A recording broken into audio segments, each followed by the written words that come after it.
Sean, come on in. All right, let's get it locked up nice and quiet for blocking, please. Steen, what's up, brother?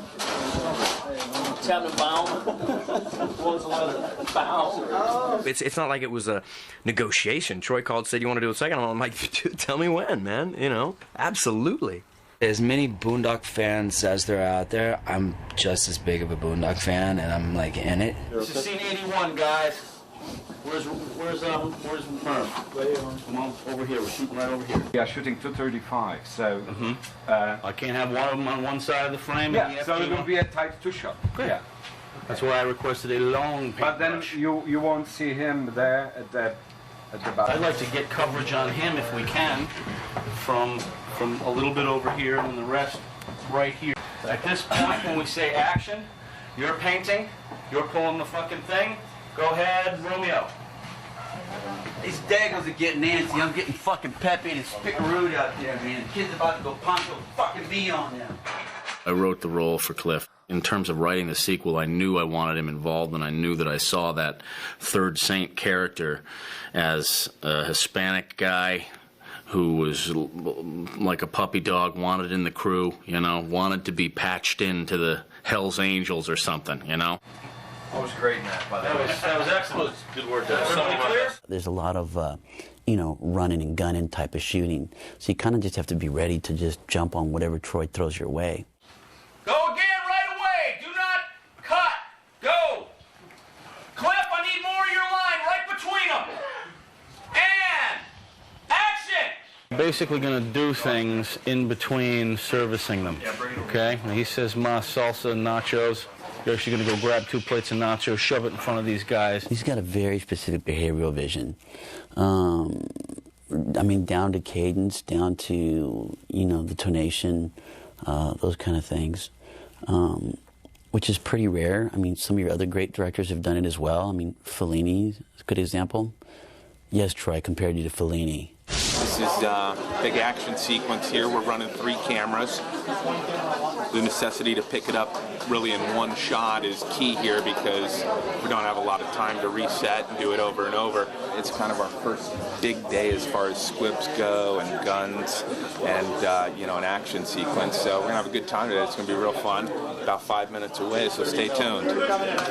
This is my double hit right here. Okay. All right? Yeah.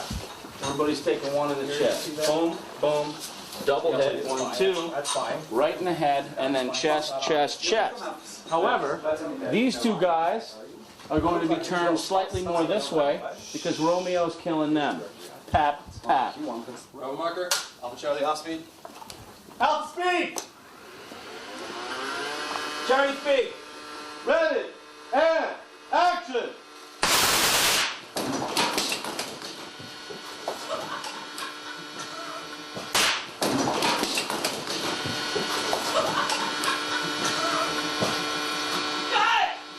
Good.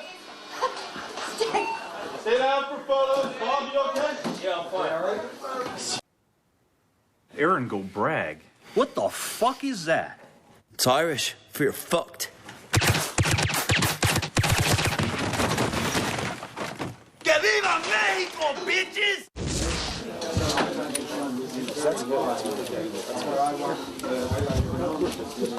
I knew that for the first time we were going to let a girl in the all-boys clubhouse, and she was going to have to earn her way.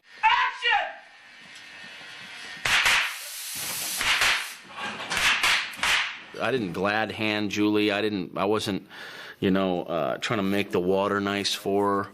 I wasn't really as polite as most. I knew that she had to earn her keep with Billy, Sean, and Norm. Action. Line. All right, boys. Go get the fat one and bring him over here. The thing that really inspired me from my first meeting with Troy was he has an amazing amount of passion. Just passion for what he's creating and what he's doing, and he has a very clear vision as far as what it is that he wants. This was not the work of the Saints. Cut. Check it. Beautiful. Cut. Check it again. Day 12. Off to a bit of a shaky start, but we're doing all right. Got a lot of gunfire today. the first guy that dies while the Saints read the prayer to the back of his head. So it's going to be tight. I want to be moving in, ultra low angle, and when the thing stops, we're going to keep moving in low angle on the crate until we just lose it.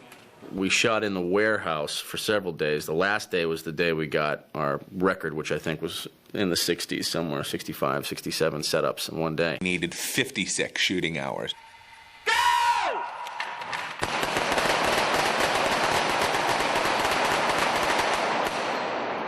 Time out, fellas. Yeah. Norman's silencer broke off when he came up. Oh, really? Oh, that's why. Oh, okay. It broke off? Charlie? Yes, it was off right now. Charlie? All right. Well, we're going to need to go again then. Yep. No, I came up and I kept breaking off the Silencer. Yeah. Because I'd hit it on the buck like that. He's got a problem with spatial awareness, proximity issues, you know. Yeah. Forget it. Forget it. Fantasy sequence. We're doing it. Not dicking with fucking tattoos tonight. Let's go. You know, one thing that I like about Troy Duffy is he's no nonsense. I mean, Troy has a certain vernacular that can rub people the wrong way. For example, I mean, his direction's like, Flannery, look, what you're gonna do is you're gonna shoot them here, then you're gonna run off here, and you're gonna fucking come back here. Let's roll it. You know, a lot of people would be like, you know, a lot of actors would be like, oh my God, man, don't talk to me like that. You know, but I'm, you know, tell me what you want, man. Let's shoot it. Was B-Cam on the brothers? Then we need to tighter on Romeo. Okay, you want to do it Matter as a of fact, pickup of Romeo, just... swinging out. Yeah. Okay. And action!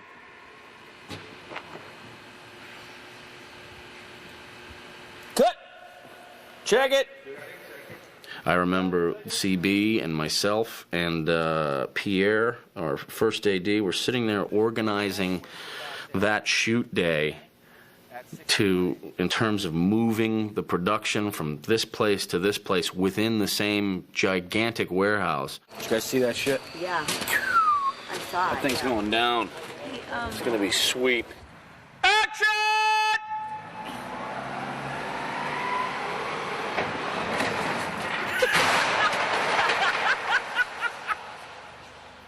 Cut! The imagery on the first one I like so much, but the imagery on the second one is it's just twice as hard.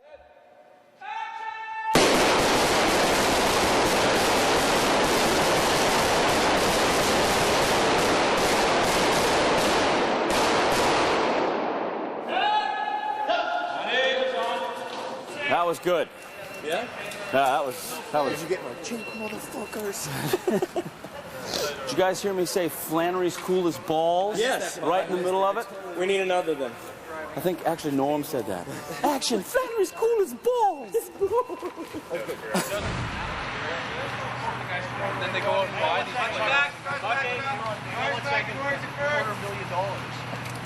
these. It has been 10 years, and I didn't think it would ever happen. And just about everybody is back and so excited. There's such an energy on this set. I've never felt this before. On the Saints case, not in the Saints case. On the Saints case. Okay? Do what you're doing. Have some fun with it. We went off and sat down and worked and rehearsed by ourselves as well and worked through the script and came up with some ideas, took them back to Troy. He went, great, fantastic. No, that doesn't work right here, but it could work there. Take off your sunglasses with your left as usual, but take your free right hand and go like this with your, give yourself a little mid-section grip. So he's very collaborative in that sense, but always maintaining he knows exactly what he wants. Troy's very diplomatic about these things, and if you have stuff you bring up, he's very clear. You're definitely not left in the dark about what he's thinking. Yeah, what do you think about this? Nope, stand over there. Here, I'm hearing reports from my actors that the background was significantly different on that take. This was. We did because you reset in the middle and it sort of screwed up our time. Well, let's do it again then. One more time from the top. Going again. I always have felt a special connection with those three. These are three guys who are not famous. And these are three guys that were stuck. And then when they were... Oh, that's Diana.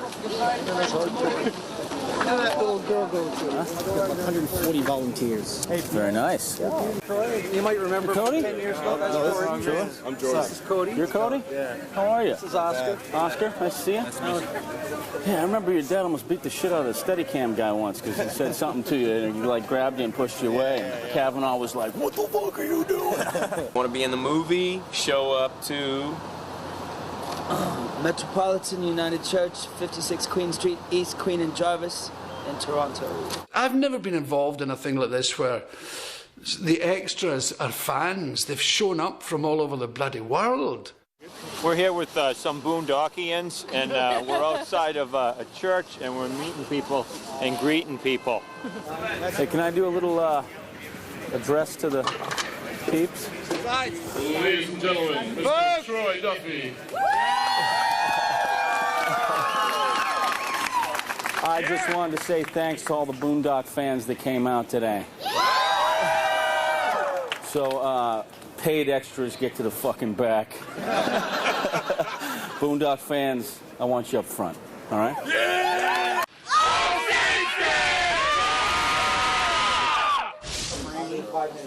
Thank you. So this is probably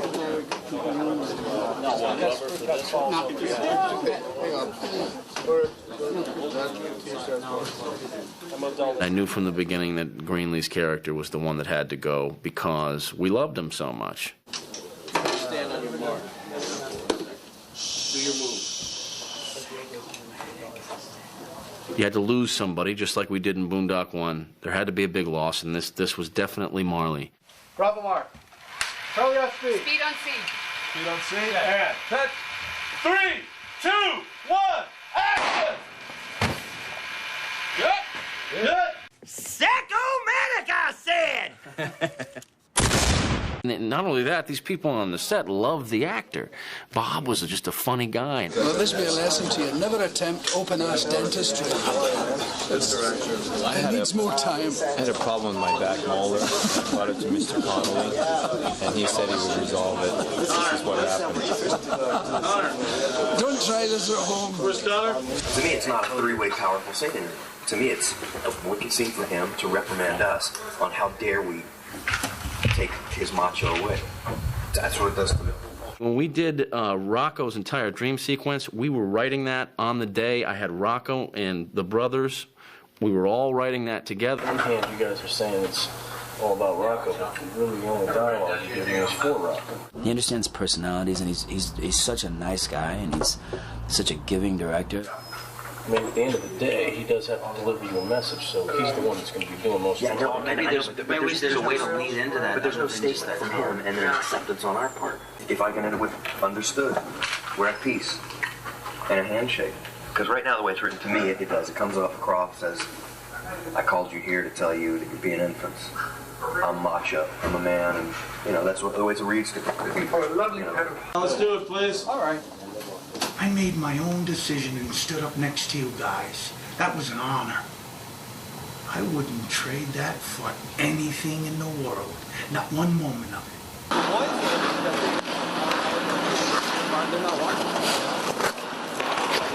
Men do not cry. There you go. Men do not pout. Men jack you in the fucking mouth and say... Working on a helmet adjustment here, taking the visor off so you can see my sour puss. Now we're talking. Now we're talking. That was something that needed to be addressed. Action! Men do not cry. Men do not pout. Men jack you in the fucking jaw and say... Thanks for coming out.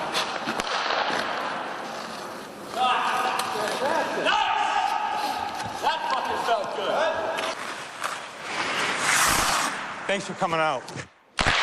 You're really doing a rhythm thing with that. And hard men doing hard shit. And that gives me a hard on. Okay. All right? This is military shit, what you're doing here. Military shit. Okay? Brothers on their marks. Let's do this. 1, 2, 3, action! Hell no, hard man. Doing hard shit. Giving me a hard on, and that gives me, what is it? And that gives me a hard-on, for Christ's sakes! All right, and that, all right. All right, let's go, Murph. Action! And action. And that gives me a hard on. But not in the gateway. Cut, check it. Get that rig off. Step in the gate. This area, please. Beautiful, Rock, beautiful. Dude, what about Burt Reynolds? You want to see me? What talent is on? Well, I don't. Elliot Gould? Yes. See if you can find out the name of the actor who played the king on in Braveheart, Edward the Longshanks. The whole story, by the time we get to the Roman, we are fueled with righteous anger at this guy. He is an evil bastard.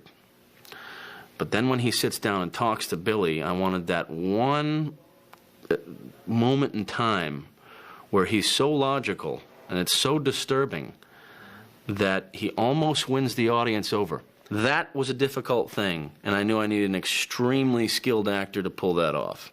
You guys think of him yet? Who? Elliot Gould? Yeah, we're already checking his availability. You're going to do this, aren't you? Yeah, we're going to find We're ready to go on this Roman thing. You got exactly, what, 3 days to get his ass here. We don't even have anybody yet. That's right. But CB's all fired up, and you watch what fucking happens now. What are you doing? Are you like just calling their agents and going, I need an answer? Like, there can't be any paper flowing on this until somebody says yes, right? Correct. So it's like I need an answer now. If you can't call me back in the next hour or two, then it's off the table. Hour or two would be a long time. Wow, even that. You built this? Yeah. I'll show you something. Where are they coming through the glass? Coming theoretically off the top of action, which we're filming out there, through the glass, and I'll show you what they're landing on. The greenhouse was a pain in the fucking ass. There was this sort of chapel-like greenhouse. And I knew we needed a much bigger one, you know? Because everybody, we get into it, my producers are like, well, you got a greenhouse attached to a mansion, that's what you were looking for, or attached to a home, that's what you were looking for. I'm like, this is like a fucking shoebox. We can't shoot it in here. Huge fucking greenhouse out there. Attached to the small chapel-like greenhouse that was now going to, our creative solution was Il Duce and the Roman would be talking in the chapel-type greenhouse, and the big greenhouse would sustain our gun battle.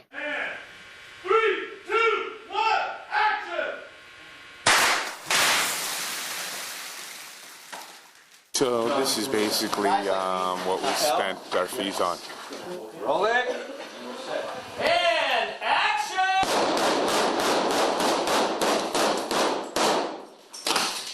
Once again, this is looking great, guys, when the guns are opposing camera, and sometimes closer together. That move you did off the top where you start like this and then bring them back, when you are moving against the camera across the frame and shooting like that, that's fucking gold. Give me more of that. Guns up! And roll camera. Rolling.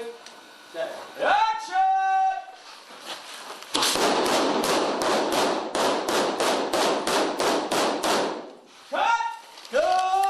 Cutting.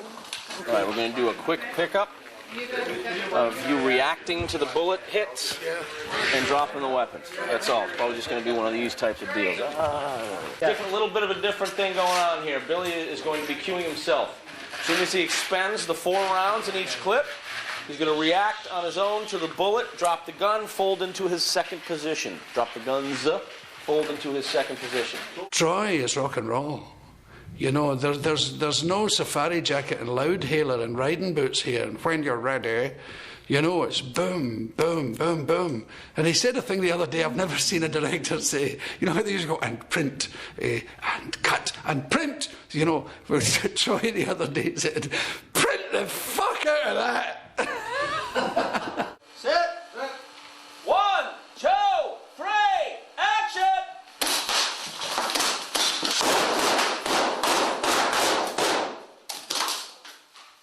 That was terrific. Thank you. Check it. Boondock fans, we never forgot you, and this is my repayment to you for doing all that you've done. Boondock fans not only made the first film successful, in doing that, they helped make the second film. You've put food in my mouth and clothes on my back for the last 10 years, and Boondock 2 is my repayment to you for doing that. This is your movie.